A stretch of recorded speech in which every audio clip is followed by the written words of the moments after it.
అందరికీ నమస్కారం. ఈరోజు మనం తెలంగాణ స్కూల్ ఎడ్యుకేషన్ యాప్లో విద్యార్థి వారీగా text books, work books and notebooks ఎలా ఎంటర్ చేయాలో తెలుసుకుందాం. మొదటగా మీరు టీచర్ లాగిన్తో లాగిన్ అయ్యాక మీకు ఈ విధంగా ఇంటర్ఫేస్ కనిపిస్తుంది. ఇందులో వివిధ రకమైన మాడ్యూల్స్ కనిపిస్తాయి. ఇలా కింద మీకు text books, work books and notebooks module పైన క్లిక్ చేశాక మీకు ఇలా material type, class, section and medium ఇలా 4 డ్రాప్ డౌన్ మెన్యూస్ కనిపిస్తాయి. ఇక్కడ మీరు ఏ మెటీరియల్ డేటా అయితే ఎంటర్ చేయాలనుకుంటున్నారో ఆ మెటీరియల్ని సెలెక్ట్ చేసుకోండి. ఇక్కడ నేను టెక్స్ట్ బుక్స్ సెలెక్ట్ చేసుకుంటున్నాను. సెక్షన్ అండ్ మీడియంని సెలెక్ట్ చేసుకోండి. చేసుకున్నాక మీకు ఇక్కడ స్టూడెంట్ డీటెయిల్స్ కింద 3 సంకేతాలు కనిపిస్తాయి. గ్రీన్ ఉంటే ఆ పిల్లాడికి అన్ని పుస్తకాలు చేరుకున్నట్టు, ఆరెంజ్ ఉంటే ఇంకా కొన్ని పుస్తకాలు ఆ పిల్లాడికి ఇవ్వాల్సి ఉంటుంది, రెడ్లో ఉంటే ఆ పిల్లవాడికి ఇంకా ఎలాంటి పుస్తకాలు ఇవ్వనట్టుగా మనం అర్థం చేసుకోవాలి. ఇక్కడ నేను లావణ్యకి ఇప్పుడు ప్రస్తుతం తను రెడ్లో ఉంది. ఇక్కడ తనకి అన్ని బుక్స్ అసైన్ చేశాక ఎలా గ్రీన్లో మారుతుందో చూద్దాం. డిస్ట్రిబ్యూట్ బుక్స్ పైన క్లిక్ చేశాక మీకు ఇక్కడ టెక్స్ట్ బుక్స్ డిస్ట్రిబ్యూషన్ డీటెయిల్స్ కింద కూడా 3 సంకేతాలు కనిపిస్తాయి. ఇప్పుడు నేను తెలుగు రీడర్ చెక్ బాక్స్ పైన తనకు అసైన్ చేస్తున్నాడు, క్లిక్ చేశాను. ఇంగ్లీష్ రీడర్ అండ్ మ్యాథమెటిక్స్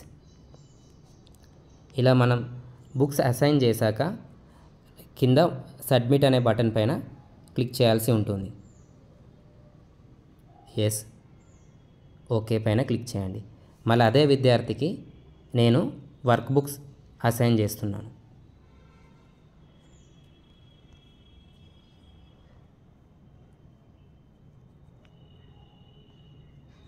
ఇక్కడ మనం గమనించాల్సింది ఏమంటే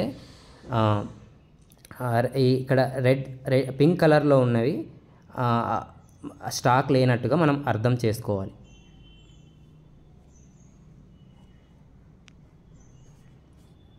నోట్బుక్స్ కూడా సేమ్ అదే విధంగా అసైన్ చేస్తున్నాను.